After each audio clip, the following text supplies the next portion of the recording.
Ibadah puasa jauh dari unsur ria, pengen dipuji orang, pengen dilihat orang. Ibadah puasa jauh dari itu tuh, sebab dia kategori ibadah siria, hanya pelaku dan Allah saja yang tahu.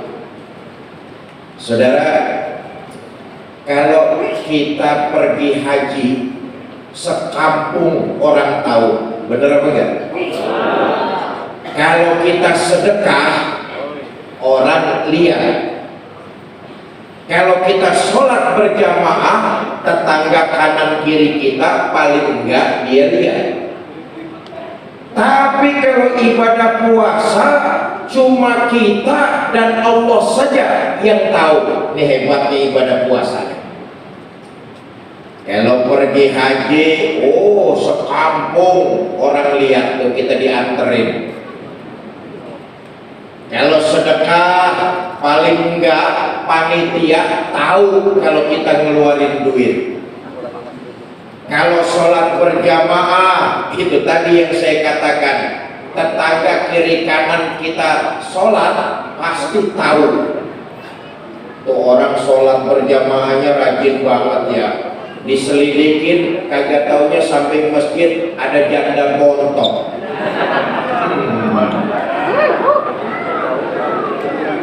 Ada janda montok tuh.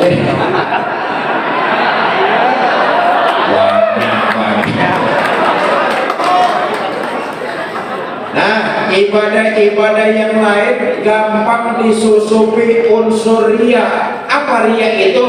Mau dilihat orang, mau dipuji orang. Ibadah-ibadah yang lain gampang dimasuki unsur kayak begitu tuh. Tapi ibadah puasa sulit. Kenapa? Hanya pelaku dan Allah saja yang tahu.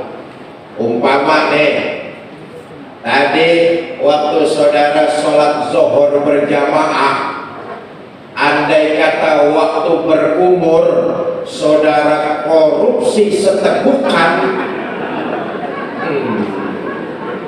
jangankan direktur utama, temen di sebelah saudara aja pasti nggak tahu.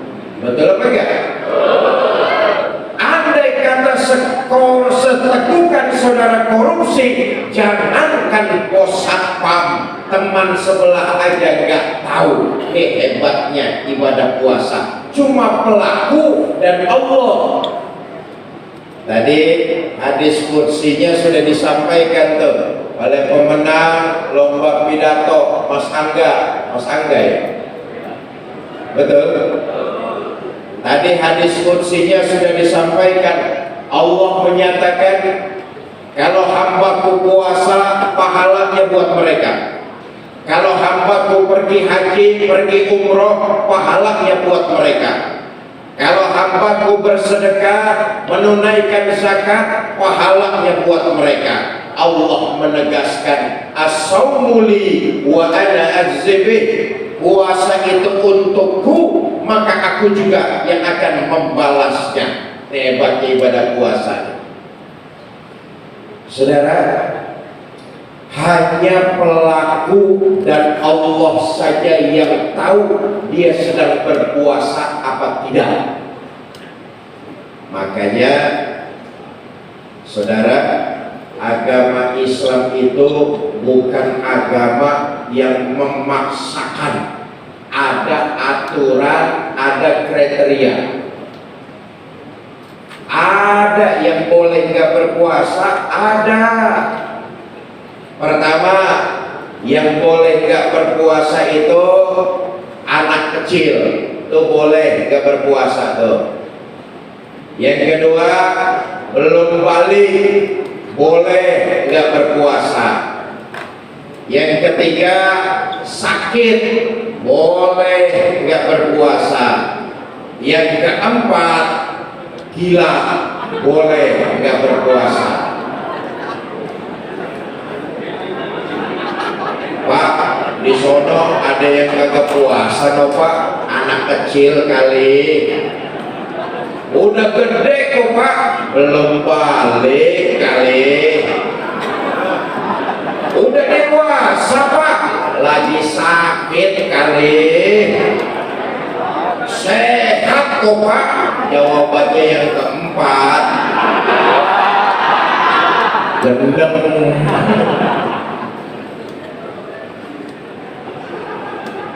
Ada di HPP yang kayak begitu ada. Yang mana orangnya?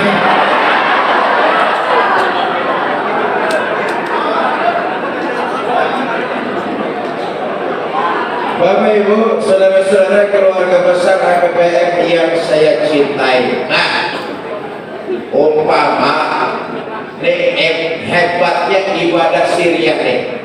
Umpama besok siang saudara masuk ke dalam kamar, kunci yang rapat pintunya. Saudara makan sepuasnya, saudara minum sepuasnya. Selesai makan dan minum di dalam kamar, saudara elap bibir saudara sampai kering.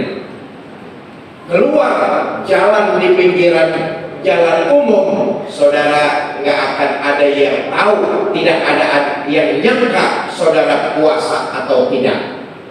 Apalagi jalannya sambil ngikutin arah angin. Kalau anginnya rada ke kanan, saudara pura-pura doyong ke kanan. Anginnya ke kiri, saudara pura-pura doyong ke kiri. Saya yakin orang menyangkanya puasa. Betul apa tidak? Inilah hebatnya ibadah puasa, cuma pelaku dan Allah saja yang tahu. Sholat pahalanya 27 derajat. Ditaker udah. Sedekah pahalanya begini ditaker sudah. Haji dan umroh pahalanya mabrur, ditaker sudah. Tapi kalau puasa, Allah menyatakan as-sawmu li wa ana azbi, puasa itu untukku, maka aku yang akan membalas hamba-hambaku tersebut. Enggak disebutkan oleh Allah jumlah pahala besaran yang akan kita terima. Kalau kita nganterin jenazah ke kuburan, pahalanya 1 kirot. Disebutkan itu 1 kirot itu 1 gunung yang paling besar. Itulah jenis pahala yang kita terima. Kalau saudara nganterin orang ke kuburan, pahalanya 1 kirot. Kalau saudara mulai jenazah ada di rumah, diurusin, dimandiin, disolatin, dianterin ke kuburan, kata Nabi, orang yang kayak begitu tuh pahalanya 2 kirot, 2 gunung emas, 2 gunung yang paling besar sepadan dengan pahala mengantarkan orang mati. Ketaker pahala-pahalanya semua. Tapi khusus ibadah puasa, Allah sendiri yang nanti akan mengganjarnya. Kenapa? Cuma pelaku dan Allah saja yang tahu. Satu, nih keutamaan ibadah puasa. Saudara, yang kedua, sebelum saya masuk kepada impact, dampak dari ibadah puasa. Yang kedua, Bapak Ibu saudara-saudara, ibadah puasa khususnya di bulan suci Ramadan, Allah menaburkan berbagai macam bonus yang tidak lain dan tidak bukan dipersembahkan itu kepada hamba-hambanya yang melaksanakan ibadah puasa. Di bulan Ramadan ini berbagai macam bonus yang Allah sediakan buat kita hamba-hambanya. Apa di antara bonus-bonus yang Allah tebarkan? Ada 1 malam yang disebut dengan malam Lailatul Qadar. Saudara, malam Lailatul Qadar bobotnya sama dengan 83 tahun beribadah siang dan malam. Kalau dalam hidup kita menemukan 5 kali malam Lailatul Qadar, 5 kali 83. Kalau 10 tahun 10 kali kita mendapatkan Lailatul Qadar, maka 10 kali 83. Bobot Lailatul Qadar satu malam sama dengan 83 tahun beribadah siang dan malam. Inilah hebatnya ibadah puasa, pahala yang disedekahkan, pahala yang disiapkan oleh Allah kepada kita. Sekarang kita hitung, Bapak Ibu saudara-saudara, umur manusia sekarang ini kan faktanya jarang yang sampai di angka 80 tahun. Betul atau tidak? Orang sekarang ini ada yang umurnya banyak, yang umurnya 80 tahun. Banyak apa enggak? Jarang. Nabi sudah mengingatkan nanti di akhir zaman. Nah, kita udah masuk akhir zaman. Nanti di akhir zaman umur umatku itu nggak akan jauh-jauh dari angka 60 sampai 70 tahun. Terbukti sekarang ini nyari orang umur 80 tahun jarang, paling banter angka 60, 70 tahun sudah almarhum. Betul apa tidak? Apalagi junjungan kita baginda Nabi besar Muhammad sallallahu alaihi wasallam. Beliau wafat umurnya 63 tahun.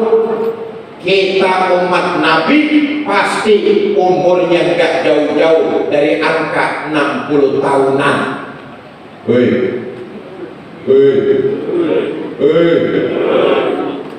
Kalau orang-orang dulu umurnya panjang-panjang memang pantas.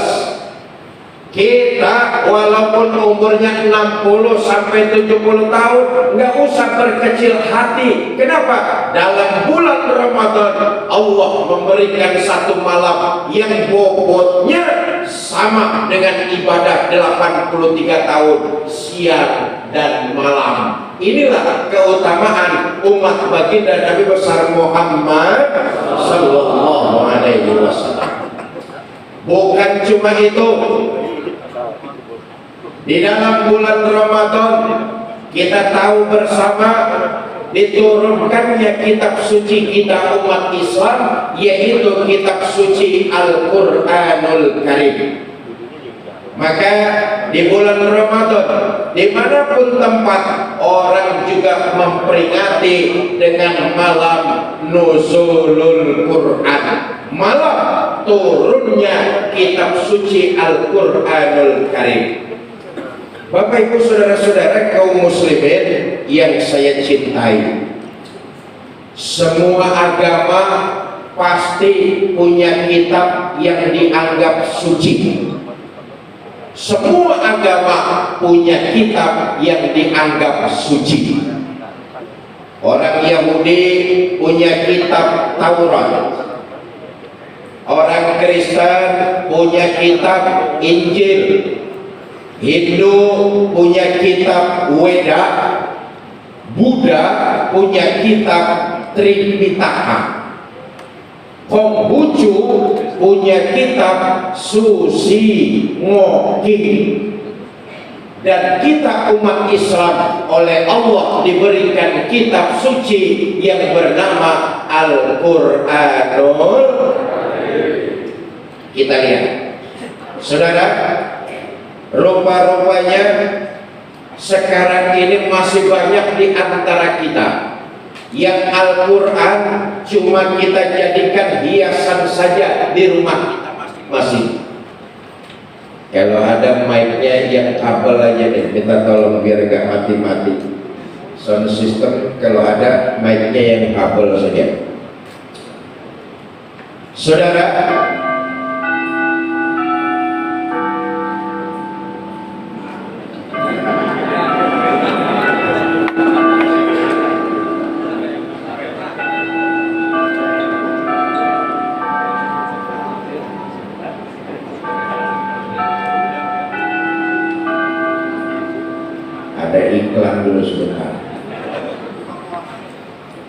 Masih banyak di antara kita umat Islam yang baru sekedar menjadikan Al-Quran hiasan saja di rumah kita masing-masing. Boleh jadi bulan puasa siang malam pagi sore Al-Quran kita baca. Kemana pergi selalu kita bawa. Di rumah kita taruh di tempat yang paling tinggi, kita kasihin minyak wangi. Kita mau ambil, kita cium dulu, kita bawa dengan penuh hormat dan hati-hati. Tapi isi ajaran kandungan Al-Quran tanpa kita sadari sering kita injak dalam kehidupan sehari-hari.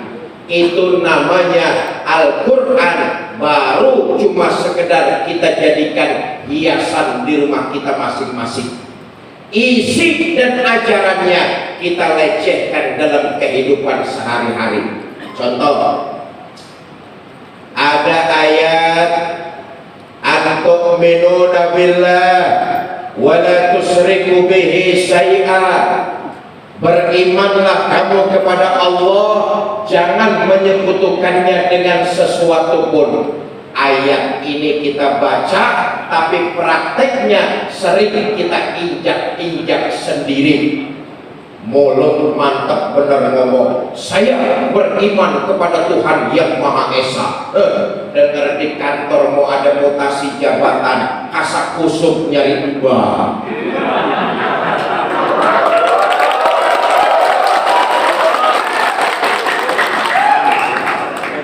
Ayatnya kita baca, tapi dalam kehidupan bertolak belakang, jauh api daripada panggang. Contoh lagi deh, ada ayat antu'minuna billah wa'tasimu bihablillahi jami'a wa la tafarraqu. Berpegang teguhlah kalian kepada tali Allah, jangan terpecah belah, jangan tercerai-berai. Ayat ini kita baca, tapi praktek kehidupan dalam bermasyarakat cuma gara-gara beda organisasi sama tetangga pelotot-pelototan.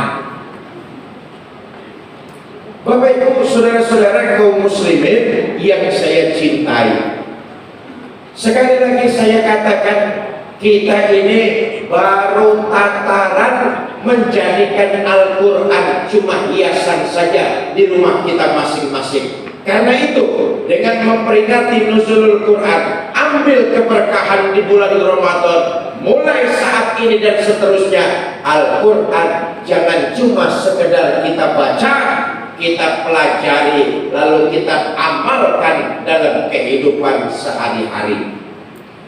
Dua, yang ketiga, Bapak Ibu saudara-saudara kaum muslimin yang saya cintai, sekarang dampak dari melaksanakan ibadah puasa. Nah, lihat, di awal saya katakan begitu luar biasanya ibadah puasa, cuma pelaku dan Allah saja yang tahu. Maka keutamaan puasa yang ketiga saya ingin sampaikan, orang yang puasanya berhasil, kemanapun dia pergi, dimanapun dia berada, dia akan merasa selalu diawasi oleh Allah. Apa sebab? Ibadah yang dia lakukan tujuannya tidak lain dan tidak bukan hanya mencapai ridho Allah. Kalau Allah tidak ridho, maka tidak akan dilakukan oleh seorang muslim yang menjalankan ibadah puasa. Begini, Bapak Ibu, puasa itu melatih kedisiplinan kita. Sebab apa? Dengan kedisiplinan Allah, kita berharap Allah akan meridhoi setiap langkah dan perbuatan kita. Ayo kita lihat. Puasa mengajarkan kita untuk melakukan hal-hal yang sifatnya melatih kedisiplinan. Jangankan dari yang haram, dari yang halal saja selama bulan puasa kita diajarkan untuk disiplin. Contoh, air putih halal apa enggak ya? Entar habis maghrib disiplin, betul apa enggak? Kalau belum terdengar azan maghrib, kalau belum datang waktunya azan maghrib, nanti walaupun halal jangan kamu sentuh dulu. Melatih untuk disiplin. Kolak halal apa enggak? Halal apa enggak? Entar habis maghrib disiplin. Es kelapa halal apa enggak? Entar habis maghrib. Tempe halal apa enggak? Entar habis maghrib. Istri sendiri halal apa enggak? Entar.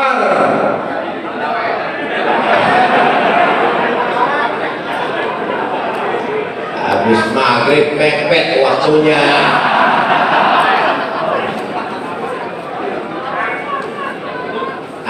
Kita lihat nih, ini impact nih, ini dampak. Pertama, orang yang puasanya berhasil, maka dalam hidupnya dia sudah menerapkan nilai-nilai disiplin. Kalau bukan yang halal, saya tidak akan mau melakukan hal-hal tersebut. Disiplin. Masuk jam 8, pulang jam 5. Kalau belum jam 5, belum meninggalkan lapangan pekerjaan. Disiplin.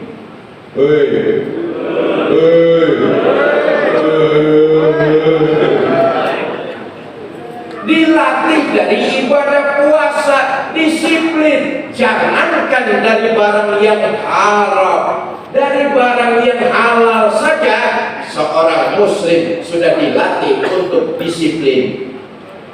Nasi halal nanti kalau sudah berbuka, kerupuk halal nanti kalau sudah berbuka. Dari yang halal saja kita dilatih untuk disiplin, apalagi dari barang-barang yang haram. Nah, saudara, nanti akan kelihatan orang yang puasanya berhasil, maka dia akan kelihatan setelah nanti di luar bulan Ramadan. Saya katakan sekali lagi, orang yang puasanya berhasil, maka sikapnya akan terlihat di luar bulan suci Ramadan. Apa sebab? Ketika di bulan Ramadan dia sanggup menahan dirinya, jangankan dari yang haram, dari yang halal saja dia sanggup, maka nanti di luar bulan Ramadan dia akan menghindari dari sesuatu yang tidak diridhoi oleh Allah Subhanahu wa taala. Itu namanya puasanya berhasil. Itu namanya ibadahnya berhasil. Kadang-kadang kita melaksanakan ibadah cuma terjebak asal gugurin kewajiban. Sejauh mana ibadah membentuk kepribadian, kita malas koreksi, kita malas introspeksi. Puasa, siang nggak makan nggak minum, tapi ngomongin temen jalan terus.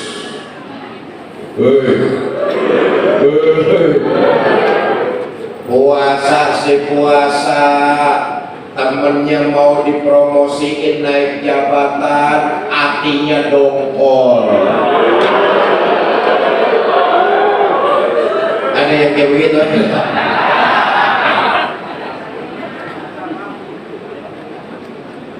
Saya katakan tadi itu, kita ini masih banyak yang dalam menjalankan ibadah cuma sekedar menggugurkan kewajiban. Sejauh mana ibadah membentuk kepribadian, kita malas koreksi, kita malas introspeksi. Waktu puasa nggak mau melakukan yang haram, halal-halal saja. Ramadan telah pergi, puasa telah berlalu, masuk bulan-bulan biasa, kembali lagi ke habitatnya. Nauzubillah min. Bapak Ibu, saudara-saudara kaum muslimin yang saya cintai. Ini durasi saya berapa lama, Mas? 2 jam.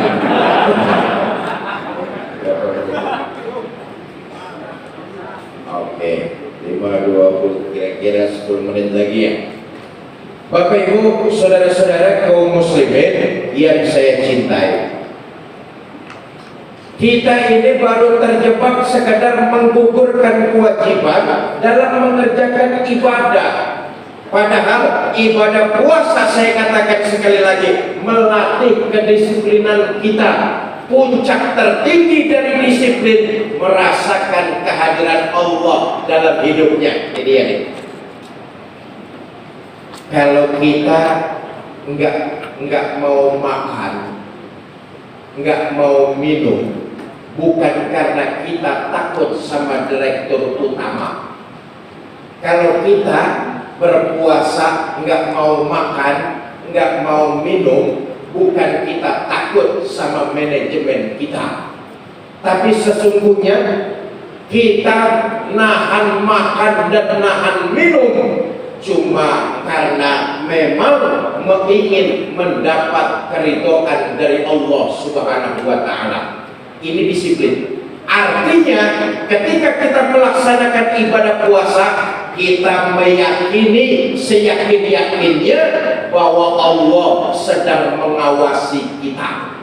Nah, puncak tertinggi dari disiplin adalah merasakan kehadiran Allah dekat dalam hidup kita. Lihat faktanya, kita ini pilih-pilih tempat. Kita sangka Allah cuma ada di tempat-tempat tertentu saja. Di masjid Allah ada, di kantor Allah enggak ada. Akibatnya kalau enggak ada pimpinan, di kantor kerja semau-maunya. Padahal orang yang dibentuk dari ibadah puasa, disiplinnya tinggi, ada pimpinan atau tidak, ada manajemen atau tidak, ada yang menilai atau tidak, nggak ada urusan. Saya berbuat, saya berbakti, saya mengeluarkan kemampuan saya yang optimal. Landasannya tidak lain adalah mencari keridhaan Allah Subhanahu wa Ta'ala. Itulah disiplin tertinggi yang dibentuk dari ibadah puasa, merasakan kehadiran Allah dekat dalam hidup kita. Enggak ada soal orang mau lihat apa enggak, enggak ada soal orang mau dengar apa enggak. Pokoknya kewajiban kita sebagai seorang hamba, kita berbuat terbaik sesuai dengan bidang kita masing-masing. Maaf, faktanya ternyata masih banyak dalam berbuat yang tujuannya ingin dipuji sama orang. Ada pimpinan kerjaan rajin, nggak ada pimpinan kerjaan semaunya. Bukan orang-orang HPPM, orang-orang luar. Orang-orang HPPM mah insya Allah sama. Bapak Ibu saudara-saudara kaum muslimin yang saya cintai. Nah, karena disiplinnya dibentuk oleh ibadah Ramadan, puncak tertinggi dari disiplin merasakan kehadiran Allah dekat dalam hidupnya. Saudara, kalau menyandarkan nasib kita kepada Allah, Allah nggak bakalan ngecewain hamba-hambanya. Saya ulangi, kalau menyandarkan urusan kita kepada Allah, artinya berbuat yang terbaik sesuai dengan kemampuan kita, ketahuilah Allah tidak akan mengecewakan hamba-hambanya. Tapi kalau nasib kita serahkan kepada makhluk, siap-siaplah saudara bakalan kecewa. Saya ulangi sekali lagi. Berbuatlah yang terbaik yang kita bisa, yang kita mampu. Ini disiplin dibentuk dari bulan puasa. Karena itu sandarkan seluruh harapan kita hanya kepada Allah saja. Sebab apa? Allah tidak akan mengecewakan hamba-hambanya. Tetapi ketika kita menyandarkan hidup kita kepada makhluk, maka siap-siaplah untuk kecewa. Jelas? Jelas? Soal penentuan itu bukan urusan kita. Urusan kita dan kewajiban kita adalah berbuat yang terbaik sesuai dengan kemampuan kita masing-masing. Bapak Ibu, saudara-saudara kaum muslimin yang saya cintai. Nah, yang terakhir, saudara, ayatnya tadi dibacakan oleh qori kita. Tujuan pelaksanaan ibadah Ramadan ujung-ujungnya agar kita mendapat predikat hamba-hamba yang bertakwa. Satu predikat yang luar biasa, menjadi hamba Allah yang bertakwa. Dan inilah nilai harga seorang manusia di sisi Allah Subhanahu wa Ta'ala. Jangankan kita manusia, hewan aja ada harganya. Betul apa enggak? Jangankan kita makhluk yang bernama manusia, hewan saja saudara punya harga. Ada binatang besar harganya mahal, namanya kebo. Kenapa kebo makin besar makin mahal? Karena harga kerbau terletak pada dagingnya. Betul atau enggak? Tapi ada binatang bentuknya lebih kecil dari kerbau, harganya lebih mahal. Binatang apa? Perkutut. Apa sebab? Harga perkutut bukan terletak pada dagingnya, tapi pada suaranya. Betul atau tidak? Di mana harga kita manusia? Apa terletak pada dagingnya? Kalau emang itu, silakan berteman dan bersaing sama kerbau. Apa yang paling merdu suaranya? Bukan juga. Oh, ternyata harga kita manusia di sisi Allah Subhanahu wa Ta'ala tidak lain dan tidak bukan dilihat dari takwanya. Nilai takwa dibentuk dari ibadah puasa Ramadan. Sekilas kita lihat nih. Orang yang punya predikat hamba yang bertakwa, pertama, dia memiliki sifat tawadu. Takwa itu terdiri dari 4 komponen huruf: ta, of, waw, ya. Takwa kita lihat secara singkat sebagai penutup. Pertama, orang yang bertakwa otomatis dia punya sifat tawadu. Apa itu tawadu? Rendah hati, tidak melonjak menjadi manusia yang angkuh dan sombong. Naik jabatan, makin rendah hati, makin mengayomi teman-teman sesama karyawannya. Tawadu.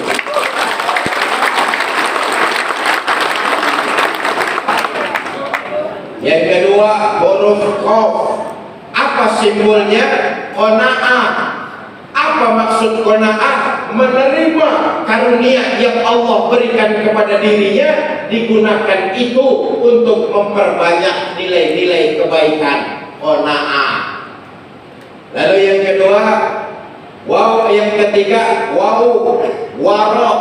Waro itu menjaga kehati-hatian.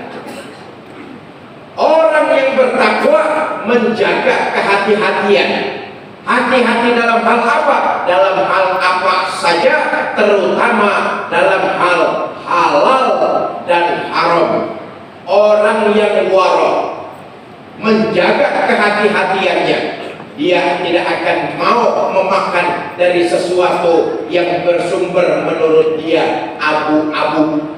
Jangankan dari barang yang haram, dari barang yang tidak jelas saja, orang yang waro dia akan menghindari hal-hal tersebut. Yang keempat, yang terakhir, orang yang punya predikat takwa, yaitu huruf ya yang terakhir. Apa simbolnya? Yakin. Maka orang yang bertakwa, dia sangat yakin seluruh yang terjadi di alam ini adalah atas kehendak Allah Subhanahu.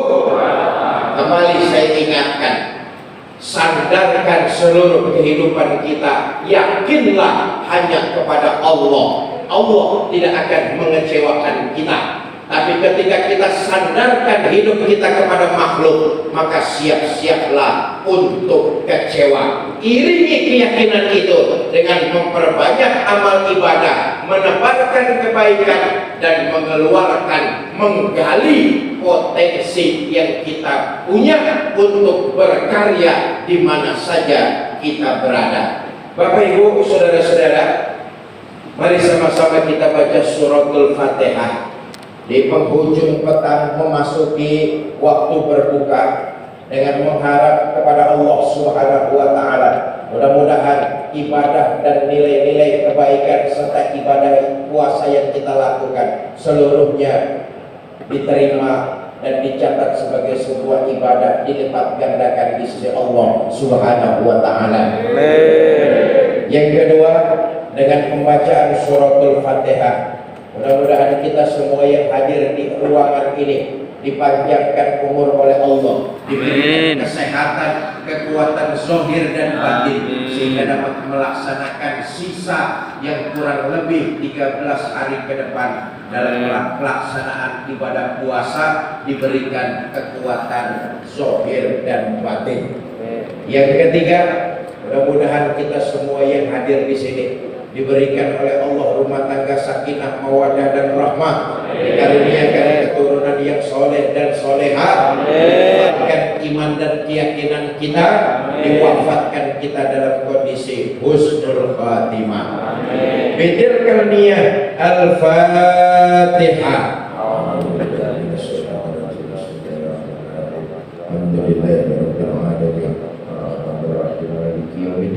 Iyyaka na'budu wa iyyaka nasta'in ihdinas siratal mustaqim siratal ladzina an'amta 'alaihim ghairil maghdubi 'alaihim waladdallin.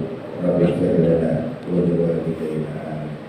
Saudara, saya titip pesan, jangan pernah kita merasa cepat putus asa. Kepada keluarga besar karyawan APPM, jangan pernah kita putus asa. Kita menyangka potensi kita cuma segitu saja. Jangan pernah punya perasaan seperti itu. Allah memberikan kita karunia yang luar biasa. Di HPPM inilah tempat kita terus menggali, mengasah potensi kita. Ketahuilah, jangan pernah menyia-nyiakan karunia yang Allah berikan kepada kita. Gali terus, keluarkan yang terbaik dalam pengabdian kita di HPPM ini. Jangan pernah kita menyangka bahwa kita sudah optimal, kita sudah tidak bisa berbuat apa-apa lagi. Ketahuilah, banyak sekali karunia yang Allah berikan kepada diri kita, cuma kita belum menemukan dan tidak tahu bagaimana cara menggali potensi diri kita masing-masing. Karena itu jangan pernah ada kata menyerah. HPPM tempat kita menggali, mengasah keterampilan kita masing-masing sesuai dengan standar SOP yang berlaku di perusahaan kita tercinta. Ini saja yang dapat saya sampaikan. Mudah-mudahan ada manfaat. Lebih kurang saya mohon maaf. Saya melanjutkan perjalanan karena nanti ba'da tarawih kebetulan Kapolda baru di Banten itu kawan saya rotasi TNI dan Polri kemarin itu baru terlaksana besar-besaran. Kapolda Banten minta saya setelah dari sini segera ke Serang untuk isi kajian ba'da tarawih di Polda Banten. Karena itu kepada para pimpinan APBM dan panitia saya mohon maaf meninggalkan lokasi terlebih dahulu dan berbuka di jalan nanti. Terima kasih Bapak Ibu, saudara-saudara. Mudah-mudahan seluruh kita yang hadir dilipat gandakan pahalanya di sisi Allah Subhanahu wa taala. Wallahul muwaffiq ila aqwamit thariq. Assalamualaikum warahmatullahi wabarakatuh. Waalaikumsalam warahmatullahi wabarakatuh.